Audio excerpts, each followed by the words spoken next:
imanın içinde olup amel-i salihda qowluk içinde bolan adamlara qowluk ba ve ziyade onun üstüne yeni bir zat ba deyipdir. O näme? Peygamberimiz aydypdyr. Cenneti adamla cennete girenden sonra, oda girmeli adamla oda girenden sonra cennetin içinde bir qıygırıyan qıygıracak. Ey cennettekiler, Huday Teala size yerin yüzüne dünyada bir va'de verdi, şu va'desini bitirecek bol ya. Cennettekiler aytacak, Hudaya bizim mizan terazimiz ağır bolli, yüzümüz ak bolli, bizi cennete sallan, bizi ottan daş ettin, sen inni va'danı bitirecek diyenin näme?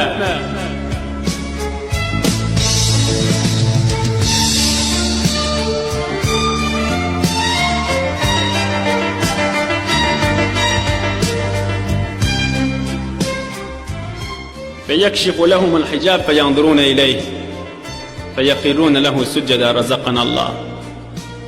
Hudaýa näme wa'de?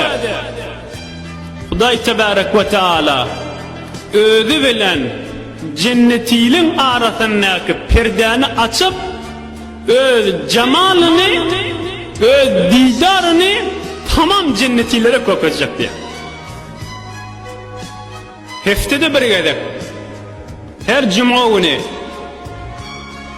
ve tamam cennetiyle Hak Teala'nın cemalini görürlerini hemmesi yıkılıp secde edecekti. O Huday Teala da aytacak, kelleğinizi kaldırın, cennette ibadet yok. Tamam cennetin, tamam nimetleri bu kulli cennettekilerin yadından çıkıp inniki cumga hatsan gelir kandil fakat şunu gözleşip oturacak diye. Cennetin meyvesi, hur gıydi, hıtmeti, tamam nazı nimetler bu kulli lezzetten aşağı adamdan diye. Bu da ya cinniki cumga hatsan gelir kantayın ki cemal-i ilahiyini gödep durur ya.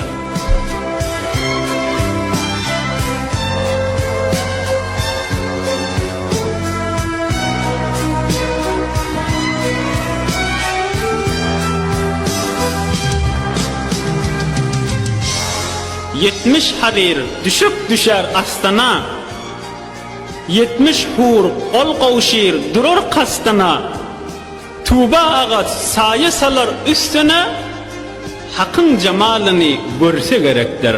Müslümanlar aytiya, dünya bir dünya deyip yatan serhoşlar, inanmayın kafir olur kardeşler, mahdum ola aydar gelir şu işler, kıyamet gün kullar bilse gerektir. Kıyamette görürseniz aytiyanımın hakkını neydi?